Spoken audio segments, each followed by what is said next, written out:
Right, okay. Do you know what? I can't remember which lesson this is. I think it's lesson 5. Well, I'm not quite sure. But because we've been away for a few weeks. So welcome back, everybody. So I thought we'd do something a little bit different. I'm doing, at Rawn's, we're going to do some screen printing. And I'm going to show a little bit of that, hopefully, during today's lesson. But the alternative to that is for us to create some stencils that we can use to then repeat different motifs. So we're going to perhaps repeat some leaves, different leaf shapes, and also an insect, and cut out a design for that, and then use perhaps a sponge or a brush to transfer those shapes onto the piece of paper. So I'm going to show you a few of those little bits and pieces now and just talk you through where some of my ideas are coming from this. So the idea will be basically that we create some background imagery and motifs, like I said, that we can then draw over and paint over later. So if you recall, perhaps if you've been here before or you've seen some of the YouTube videos, you often, what I'll do with a painting is I'll get you to create a background in order then to paint and work over the top. So we'll be doing something quite similar to that in today's lesson. And obviously you'll need to let it dry and so forth for the next lesson. But also it's going to take a few minutes, I suspect, or longer, to create a stencil that we can use. So I'm just going to talk through a few bits and bobs to do with that next. So I'll just take you over to the wall. So we've got a few things on the wall at the moment. There's one thing that's up there slightly earlier. So we've looked at all of these insects. We've been drawing them. We're doing colour pencils with them. We've been doing biros. We're doing absolutely loads of different things with these. So I thought it'd be nice to sort of develop the ideas that we've had a little bit further. So you'll see that little tiny bug at the top, and this one they've got because often you see all these patterns in the insects. So I thought it'd be interesting for us to develop that idea with the insects, but go in for creating some geometric sort of patterns and things. So like on this one, you can see there's these diamond shapes, triangular shapes and circular shapes, all of which are quite useful when we think about creating a stencil with a design on it. So I've chosen this insect, the black one, just over here. It's gone again. Right. Okay. So this one just here is quite a plain one. So I've chosen a plain one for the first stencil that I've done. I'm going to show you in a few minutes. That's so that I can then start to apply some of the patterns and things and ideas in there of my own in order to then create a stencil. I don't think that these are stencils. In fact, they might even be computer designs done on a computer. But the thing is, you could easily moderate the change them so that you could create like a stencil design, which is hopefully what we're going to do this evening. Okay, so I'll show you a couple of examples that I've found on the internet, and if you want to have a look or even just do one of these for your own design, then there's some ideas about how to go about it just here. So one of the things to be aware of with stencils is to watch for everything falling out or bits of the stencil disappearing because they've got no connected parts to them. So let's see if I can bring up this one first of all. So the insect that I've already done doesn't have these because I'm using it on a screen print. But you can see there's little white areas around like the legs and in between various bits, like on the wings there, the black bits on the whole of the design are the printed areas. So the printed areas will be cut away from the paper. So I've left these little attachments, if you like, where the white goes around the legs or in between the larger shapes of the body, in order to hold everything together when you're printing. Okay, so that's something to watch out for. But if you need some ideas, more ideas, there's loads of these on the drive, and you'll probably find some on the internet, to be honest with you. Let's have a look at another one. So here's another one just over here, sort of a spidery looking, well, it's not a spider, it's a beetle or something. And this isn't, I don't think this is more of a painting here, but we've got very clear black and white shapes which could be adapted and changed into a stencil as well. And this one, which I feel is more of a paper cut, which is actually a piece of artwork on its own. I did read that the blue one just up there is actually been cut using a laser cutter.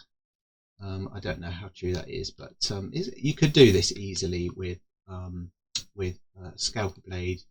A bit harder with a pair of scissors, but you can keep the design quite simple tonight if you want to. So again, all the white area is obviously left behind, and all the areas that you would print if you were using this as a stencil have been cut away, but everything has been left attached to the main part of the structure. Okay, so if you were going to cut this design out, what I would suggest doing before you cut the outside of it is cut all the fiddly smaller bits from the inside. And I use like a little scalpel blade to do that, which I'll show you in a few minutes. If you haven't got a scalpel blade, you can cut things out with a pair of scissors. You can get around it, but it's, like I said, it's harder with the smaller details.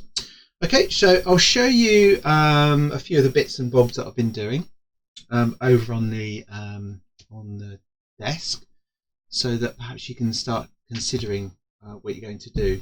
So you're going to need a picture of an insect. You may need some tracing paper, but you can also just draw out your design. If you've got a light box, which sometimes people have, you can put your print out onto a light box and then put your paper on the top to get a very quick outline, which is what I did last night. But I've got tracing paper to use with you this evening, so I'm going to go over to my desk. Here we go. Right, so there's different things you can use to do stencils with. As I mentioned before we started, having a paper that's too thin is all right if you're doing something like using it on a screen print, because essentially the paper gets trapped in between the screen and the paper, and then you run the ink through it. If we're doing a stencil, however, a piece of cardboard like this, so this was off a piece of packaging. It's not too thick, you can see it's quite flexible. It's a little bit harder to cut, but still very nice to work with for a stencil because it's stiff and any little bits on the design won't sort of flip up too much as you add the paint to it. Okay, I'm going to be doing this insect here. So I'll just start it off. I did this insect already actually, but I'm going to do a new design. So what I would do with this one is start off by simply getting an outline of your design. So go all the way around the outside. You can go really detailed if you want, or you can just keep it quite simple. As I said, use something that's reasonably thick. I think Sheila, you mentioned that you've got what was it you've got?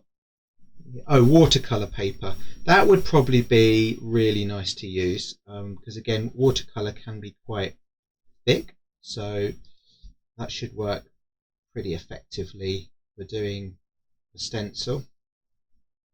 So once you've been around the outside, that's where you can get a little bit more creative with it. So this Matt, I don't know if I mentioned the name of the artist, I don't think I did, but Matt Moore has been quite creative with the patterns as well as the colours in here. So once you've got your outline drawn, you can then start to put in your own pattern ideas. As we work through this, I'll talk a bit more about how you keep everything station, from falling out of the middle. It's also quite easy to cut things out by mistake as well, so you've got to keep your eye out for what you're doing. I'm just going to put that in there.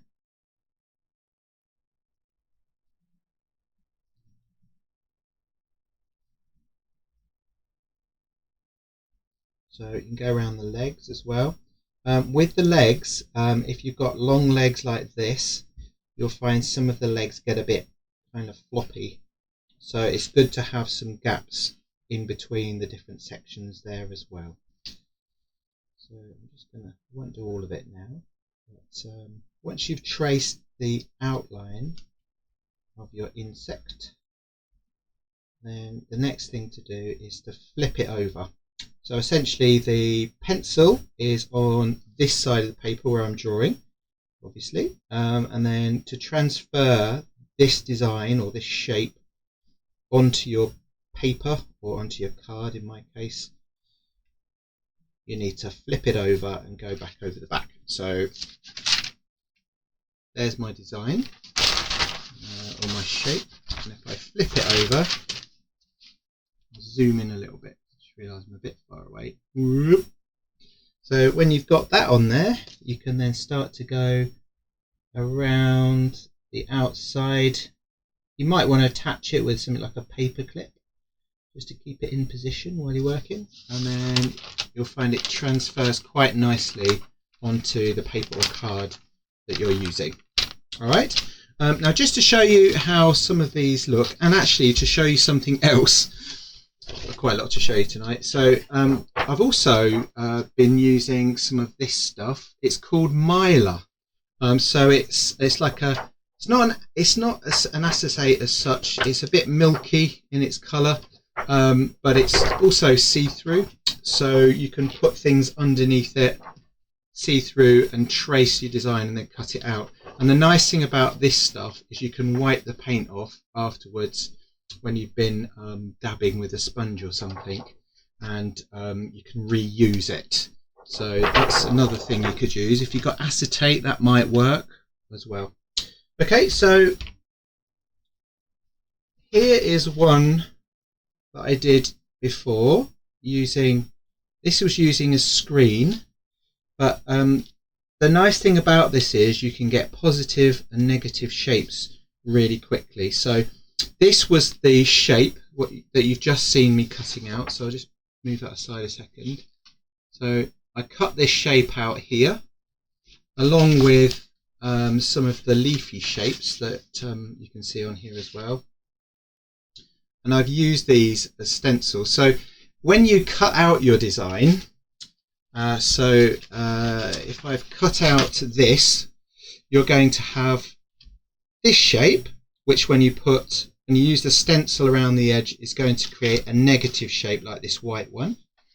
And if you cut the middle out of your piece of paper, which is what we're doing, then you will have the negative shape will become a positive insect. So if I dabbed around here with the paint, I will then pull it away and I will have a positive shape underneath. Okay, I'll do one of those in just a second. But so what I did essentially is I got the inside shape of the leaf, put it there, and the negative, the other shape or the remaining part of it, put it there, and my insect just there like that, and then pull the ink across. Now the only difference really is we're not doing screen printing, we're doing stenciling. So I'm going to just do a quick stencil on a piece of paper. I'll show you one or two of them that I've done already. So there's a bit of paper. There's a couple of the stencils that I've used. And remember, what we're trying to do at the moment is just experiment with creating some backgrounds to then paint and draw insects back over the top of later. Okay, so I just find my stencil. I dropped it actually. So I've got a few here that I'm planning to use. So when you're using, if you've got a knife, I don't know how many of you are using a knife this evening, make sure obviously that you're using it safely, because they are really sharp. These ones are these like a surgical blades that I get because they're nice and sharp and they last a little bit longer being made of steel. So when you cut, put one hand away from the direction you're pulling the blade, and you should always pull the blade towards yourself and keep your fingers from your other hand out of the way. You can also, as you can see what I'm doing here, move the piece of paper around as well.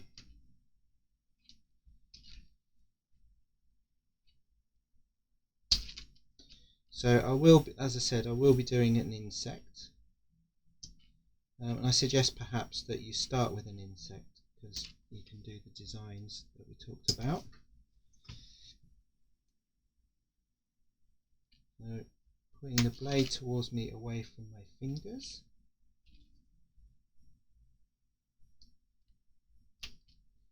Then we should be able to remove the leaf from the middle. Sometimes you'll find little bits get stuck in there. You have to just cut them slightly more. There we go. So pull that out. So gently tease it out if it's a bit stuck still, or just cut it a bit more. There we go. There. Right, so I've got the negative shape left over and a positive leaf, but remember these things will do the opposite when we add the sponge. Right, so I'll do a green one on this spare sheet here. So I'm going to use acrylic to do it with. So add a little bit of water. If you're using a sponge, you don't need the paint to be too thick. Okay, so you can add a little bit of water with a brush, and then it should be ready to go. So I'm just literally going to dip my brush, the tip of my brush in there, swirl it around here, and then we'll start with a bit of sponge. So I just cut this off a larger sponge that I bought.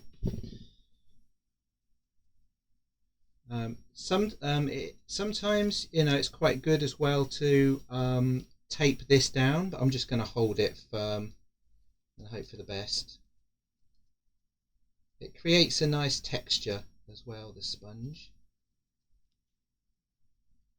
So the idea that I've got is that we repeat these kinds of shapes on top of each other in order to make a pile of leaves that our bugs, our drawings, can go over the top of a little bit later.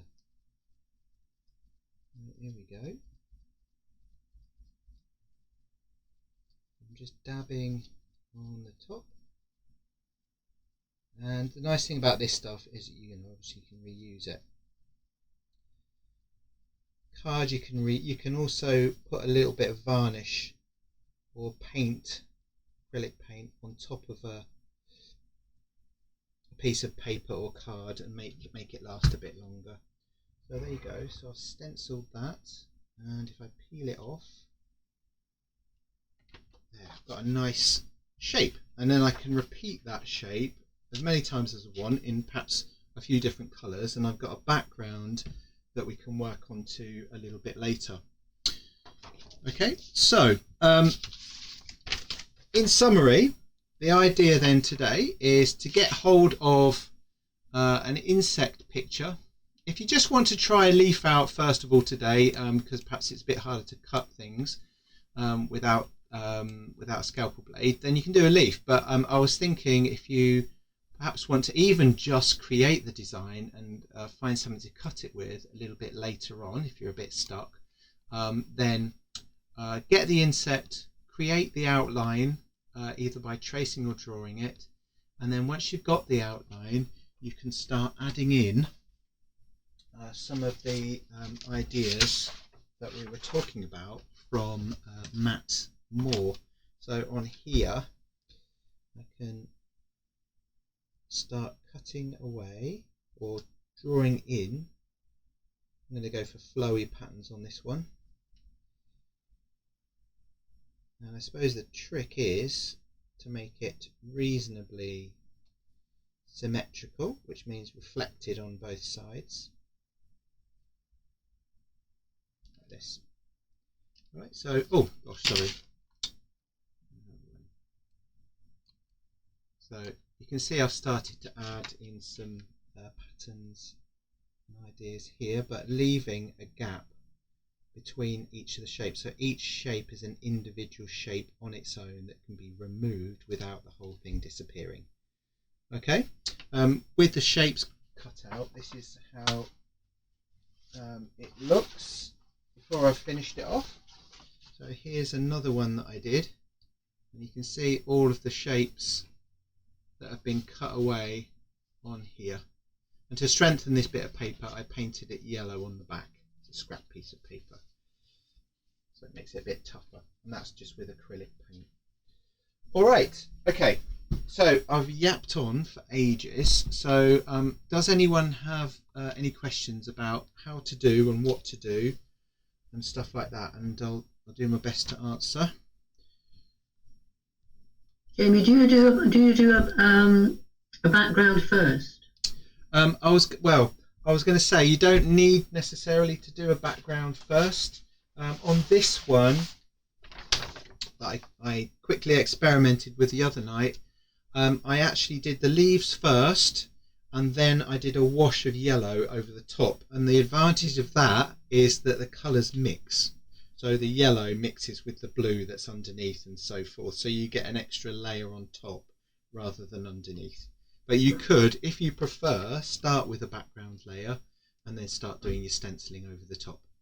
So the intention here is that I'm going to put an insect on top of something like this a bit later. Right. All right.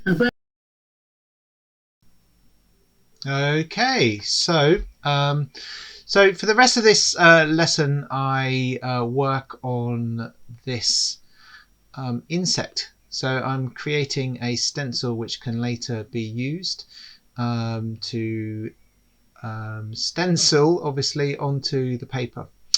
But I do a short demo of how to use one of the Mylar stencils here by sponging onto the surface. Here I've cut out the center area, the positive area, so that then I can print the central area of my leaf. And then of course you can repeat it as many times as you want to. On this one, what I do is I then get hold of, I think it was another leaf I get hold of here, and I change the color so that I can overlap the designs on top of each other. There we go. So change the color, cut the middle leaf out, the middle of the leaf out, and then I can then layer back over the top of my original print that you just saw a moment ago, or my stencil. So I've got the shape there. It helps as well when you're doing this to have a little bit of space around the edge of the negative shape that I've cut out. So now I'm adding in a blue positive shape using a bit of cobalt blue. And you can see already how the leaves can build up, and then later we can start adding some of the insects back over the top.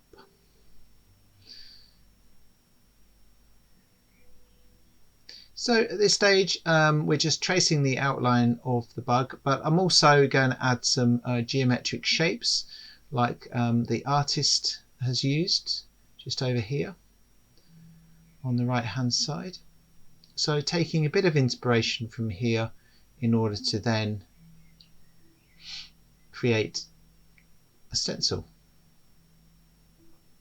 I don't quite get to the end of this, and as I'm working on it, I'm also working out which areas I'll be cutting away in order to create my idea. So, I mean, if you had a bit more time, what I would suggest you do is draw the whole design out and then shade in the areas you know you're gonna cut out, and work out where you're going to leave sections or small pieces that hold in things like the legs and so forth, or keep them a bit more secure. So I'm looking at the geometric ideas on the insect you can see over there, and then I'm using a pen to just outline everything so that I can see it better. Some of the areas didn't transfer because I had the pencil on the wrong side of my tracing paper, but because I've got a record of it, I can pretty much draw that in. So that's something to be aware of. I change the design and refine it anyway as I'm working down through here. I think my original intention was to remove those rectangles or triangles down there, which I do in the end, but I think I tinker with the idea of leaving them in, and then change my mind a little bit later on as well. So now what I'm doing is just shading in all the areas that I'm thinking about cutting away, that I will then sponge through to create my stencil.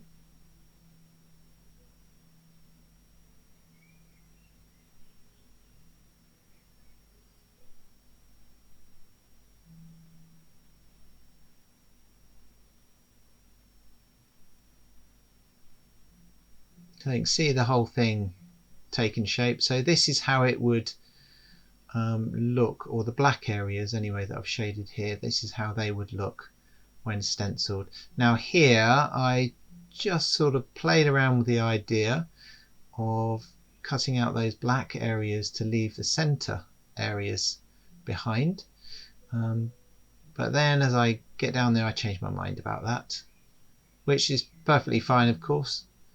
With a bit more time and planning I may have done a little bit more development on this, but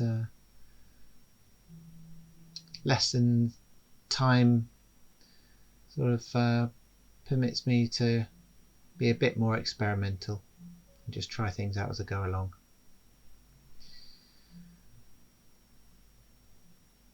So you can see the holes appearing on here now. I don't quite get to the end of this, but you'll see me in a short while start to flip things over so that I can see how the design will look without interruptions from the smaller lines that I've got on there. So you can see me flipping it over just there, look.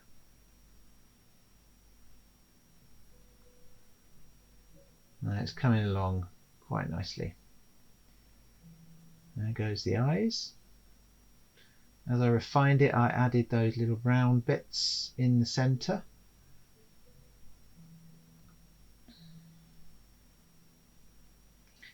There we are.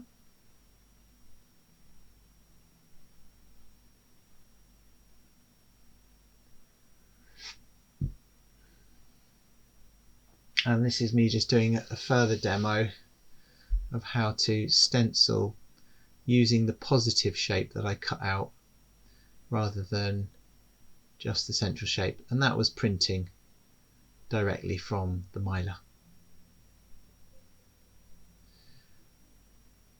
So it can take a little bit of getting used to, looking at the negative and positive shapes on objects. This is why this is such an excellent exercise for building skills as an artist. It almost takes a little bit more, well, it does take a little bit more thought, thinking about how the positive and negative shapes affect the design when you print it.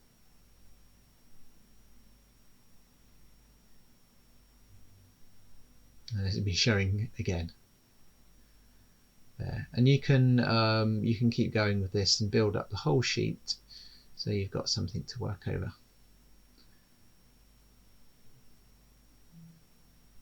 And we'll be doing a little bit more on this next week. There we go.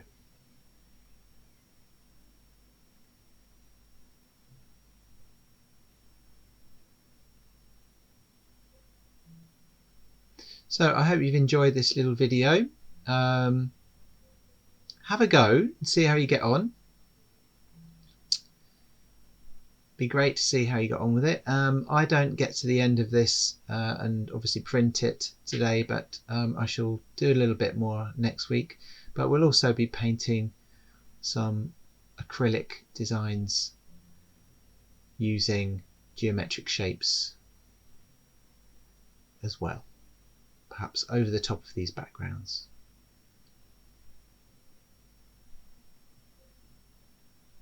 All right, thank you very much and have a lovely week.